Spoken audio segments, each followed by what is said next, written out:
বরং আমার দ্বারা যেন কোনো মানুষ কষ্ট না পায়, হোক সেটা হাতের দ্বারা, হোক সেটা অঙ্গ প্রত্যঙ্গের দ্বারা, হোক সেটা আমার কোনো কিছুর দ্বারা। কারণ রব্বুল আলামিন আমাকে আপনাকে এই হাত, এই পা, এই অঙ্গ প্রত্যঙ্গ সব কিছু সম্পর্কে রব আমাকে জিজ্ঞেস করবে। রব্বুল আলামিন সব কিছু সম্পর্কে জিজ্ঞেস করবে। এই জন্য রব্বুল আলামিন কোরআনের মধ্যে বলছেন যে হাত পা, এই যে আমার আপনার হাত পা, এটা শুধু আমাকে আপনাকে রব দিয়েছেন সামান্য কিছুদিন আমার আপনাকে পরীক্ষা করার জন্য। আমি এগুলা কোন কাজে ব্যবহার করি, কোন কাজে ব্যবহার করি, এই কথাটাই রব্বুল আলামিন কোরআনের মধ্যে সূরাতু বানি ইসরাঈলের 23 নং আয়াতের মধ্যে রব বলেন, ওয়ালা তাকফু মা লাইসা লাকা বিহি ইলম ইন্নাস সামআ ওয়াল বাসারা ওয়াল ফুআদ কুল্লু উলাইকা কানা আনহু মাসউলা। রব্বুল আলামিন বলে, ইন্নাস সামআ ওয়াল বাসার, ইন্নাস সামআ ওয়াল বাসার ওয়াল ফুআদ, আমার কান, আমার চক্ষু, আমার অন্তর, ওগুলা সম্পর্কে রব আমাকে আপনাকে জিজ্ঞেস করবে। শুধু কি তাই না, না না, আমার আপনার হাত, আমার আপনার পা, এগুলাও হাসরের ময়দানে আমার আপনার বিপক্ষে সাক্ষী দিবে। শুধু কি তাই না, না না, বরং আমার আপনার দেহের যে চামড়াগুলো আছে, এই চামড়াগুলা পর্যন্ত আমার আপনার বিপক্ষে সাক্ষী দিবে।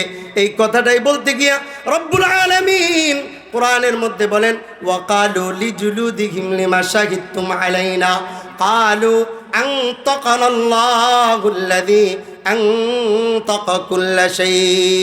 চামড়া সেই দিন বলবে, এত সুন্দর করে শীতের মধ্যে তোমাকে সুনু পাউডার লাগায়া, তেল লাগায়া, এত সুন্দর করে, এত যত্ন করে তোমার স্কিনটা যেন ভালো থাকে, এই জন্য আমি যত্ন করেছি।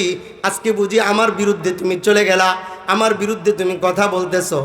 চামড়ার জবান খুলে যাবে, চামড়া বলবে, আমি বলতে চাই নাই, রব আমাকে বলতে বলেছে, এই জন্য আমি বলছি। বরং আমার আপন বলতে কে আছে? কেউই নাই। বরং আমার হাত আমার গোয়েন্দা, হ্যাঁ, আমার চোখ আমার গোয়েন্দা, আমার জবান আমার গোয়েন্দা।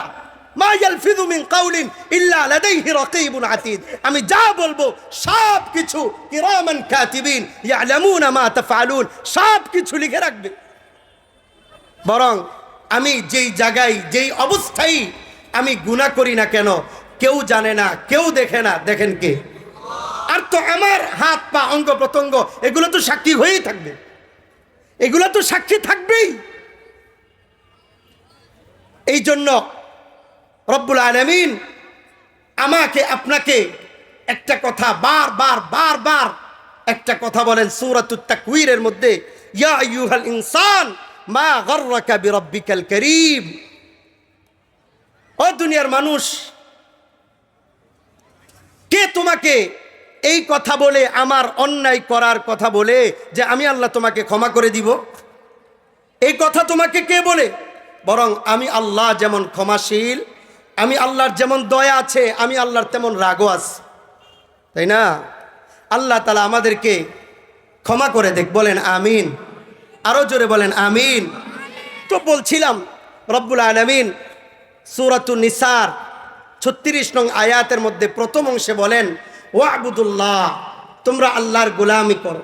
এখন প্রশ্ন হতে পারে, আল্লাহর গোলামি কাকে দেখে করব? সূরাতুল আহজাবের মধ্যে রব্বুল আলামিন বলেন, লাকাদ কানা লাকুম ফি রাসূলিল্লাহি উসওয়াতুন হাসানা লিমান কানা ইয়ারজুল্লাহ ওয়াল ইয়াউমাল আখির, যে আল্লাহকে পাইতে চায়, হাসরের ময়দানে নাজাত পাইতে চায়, তাদের জন্য রাসূলুল্লাহর মধ্যে উত্তম আদর্শ রয়েছে। আমার আপনার জীবন সকাল থেকে সন্ধ্যা, সন্ধ্যা থেকে সকাল পর্যন্ত প্রতিটা কাজ রাসূলুল্লাহ কেমনে করেছেন, ওইটা দেখে আমার আপনার করা, এটা হলো আমার আপনার ঈমানি দায়িত্ব। এই জন্য আবু সুফিয়ান তখনও মুসলমান হয় নাই।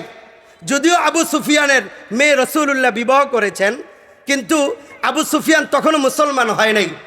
আবু সুফিয়ান বলে, রাআইতু মিনান নাসি আহাদা মা রাআইতু মিনান নাসি আহাদা ইউহিব্বু আহাদা কাহুব্বি আসহাবি মুহাম্মাদিন সাল্লাল্লাহু আলাইহি ওয়াসাল্লাম।